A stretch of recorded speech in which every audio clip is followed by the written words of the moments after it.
Am I the asshole for refusing to let my stepdaughter use my daughter's wedding dress? I met my stepdaughter Zoe 2.5 years ago, and I married her father less than 5 months ago.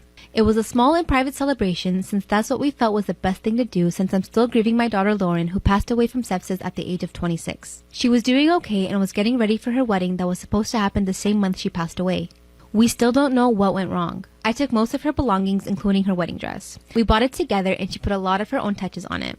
Although it hurt to look at it, I made sure it's safe. My stepdaughter Zoe is younger than Lauren. She's 23. We're not very close and distance is one of the reasons why. The issue started when Zoe visited to talk about her wedding in April. We were talking about wedding dresses and she suddenly brought up Lauren's wedding dress. I asked her what about it and she said she saw it several times and it got stuck on her mind. She asked me if she could see it and I let her. She then said she'd like to wear it at her wedding. I felt uneasy. I told her I wasn't sure that was a good idea. She told me it's fine. She'll have to change a few things in it so that it can fit her size and style, but this is why I had a hard time accepting.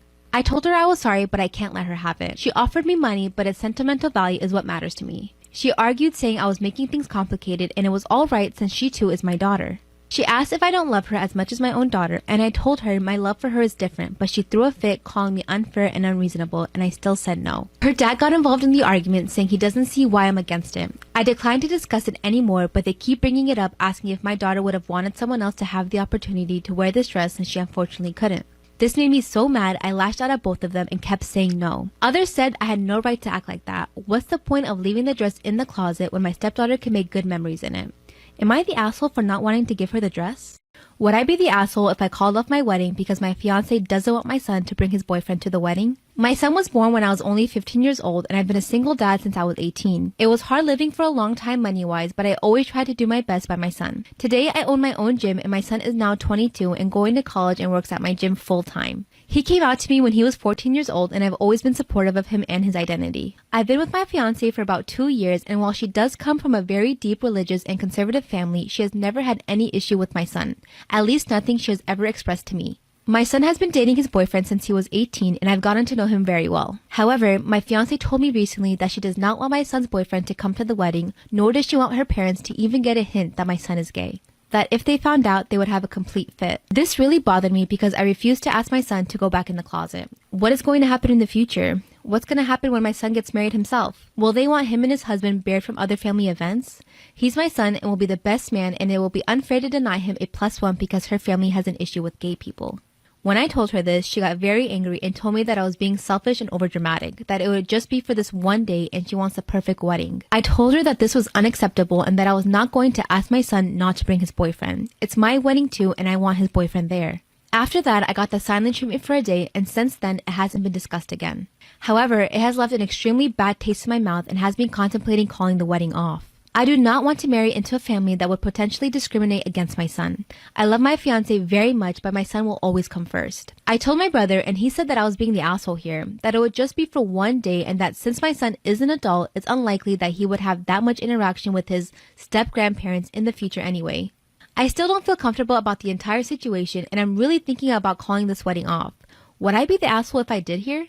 Storytime about how one best friend saved me from the other. The school I went to was a public school that never cared or paid attention to things that went on unless it was brought up to the school board directly. It was sophomore year of high school and I had class with both my girl and boy best friend. The girl's name is Aspen and the guy's name is Nick. Since our teacher didn't care, all three of us picked our seats together. I sat in the middle between Nick and Aspen. Nick and I had known each other since kindergarten, so I was pretty comfortable with his company. I never thought anything of it when he leaned his head on my shoulder or squished my face with his hands. However, about halfway through the year, things started to take a turn. During class, Nick would put his hands on my thighs or he'd lean on me and wrap his arms around my waist. This started to make me feel uncomfortable. We were seated in the back of the class, so no one noticed him making me uncomfortable except Aspen, who had no idea what was happening because I never alarmed her of it. I didn't say anything because part of me thought I was overreacting. After all, he was my best friend. One day, the class was empty because it was a free day, so we could all just hang out in the classroom or the commons. The teacher was God knows where, and Aspen had left to go print something for a different class in the printing room. I was left alone in the back of the classroom with Nick. For a few minutes, things were fine. I knew that Aspen would be back, so I just read my book. Then out of nowhere, I saw Nick stand up and shut the classroom door.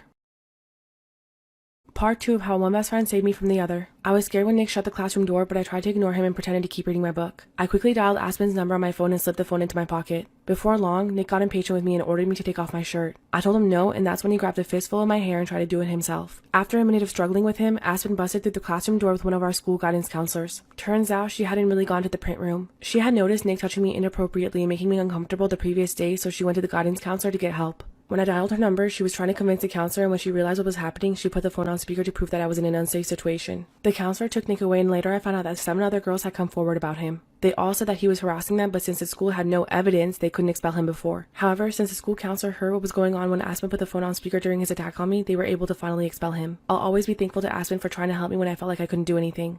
Storytime about the ghost that follows me. When I was in my teens, my cousin and best friend made a Ouija board. I was skeptical whether it worked or not, but agreed to try it out with her. We get everything set up and my cousin starts asking the board questions. It starts answering and saying weird things that my cousin didn't even know about my life. Some of my deepest and darkest secrets were coming out of that thing. I started to panic and I told my cousin that I wanted to stop. We said our goodbyes and closed it up. I thought that was the end of it, but that night, we started hearing footsteps in her room. This was something that neither of us had experienced in that room ever. When I went home, the footsteps followed me and continued to happen to my childhood home. When I told my parents, my dad chalked it up to the floor settling after we laid new flooring in the previous years. Then we moved into a new home that had been converted from a garage to a business to a home by my family. I mention this because 1, no one had clearly ever lived there, and 2, the floors under the carpet and laminate were cement. However, the laminate would still creak as if a full-grown adult was walking on it. Shortly after, I moved into my ex's apartment and same thing. The footsteps again, but this time, shadows started appearing. It had gotten so bad that my best friend and roommate, who's a major skeptic, didn't want to be there alone. I didn't think it could get any worse, but it did.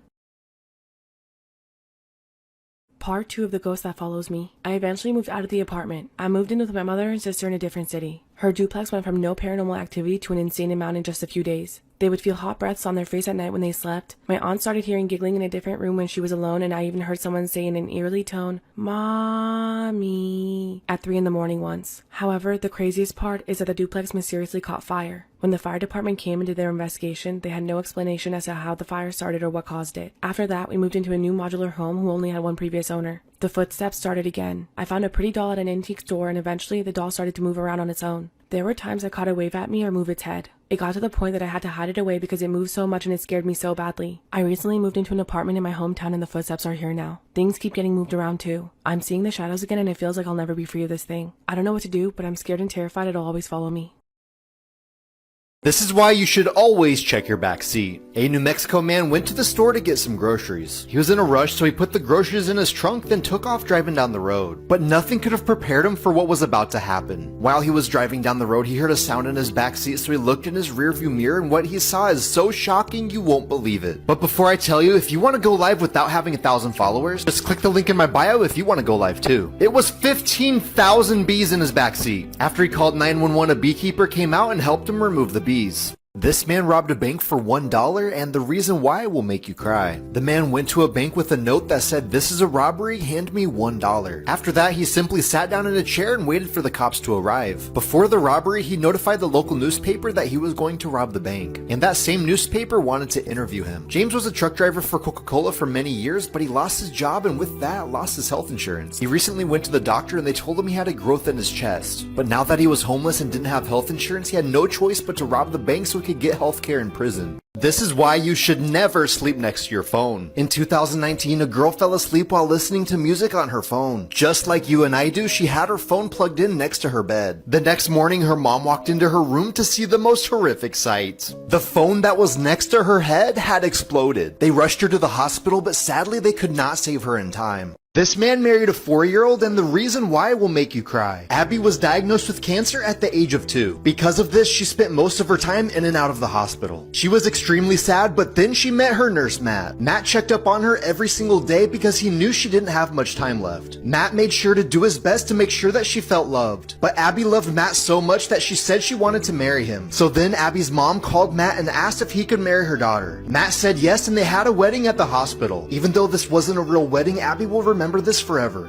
This man pushed his pregnant wife off a 1,000-foot cliff while taking selfies, and you won't believe why. Hakan Aysel was vacationing with his wife in Turkey. One day they decided to take a hiking trip. Then for some reason they sat on top of the cliff and took selfies for 3 hours. But it turns out this was all part of his sinister plan. You see, he did this so that nobody would see him push his wife off the cliff, and you will not believe why he did it. But before I tell you why he pushed her, there's an app that lets you go live without having 1,000 followers. Click the link in my bio if you want to go live too. He pushed her so that he could collect on a $57,000 life insurance policy, but he was soon arrested. This woman just broke a world record, and you won't believe what it is. This woman was told that she was pregnant with 6 babies, but when she went to give birth, the doctors made a shocking discovery. Apparently, the doctors missed 4 babies on the scan because she gave birth to 10, which is a new world record. This boy was bullied every single day because of his rabbit teeth, but just wait until you see what he looks like now. Evan Hill was just a normal boy from New Zealand, but he was born with very big teeth. Evan hated going to school every day because he would get bullied for his rabbit teeth. But after he went viral on social media, he finally raised enough money to fix his teeth. So he went to the dentist, and after spending all day there, he finally got his teeth fixed. But before I show you what he looks like after the surgery, there's an app that lets you go live without having 1,000 followers. Click the link in my bio if you want to go live too. After the procedure, this is what he looks like now. He even went to school the next day and the bullies apologized to him.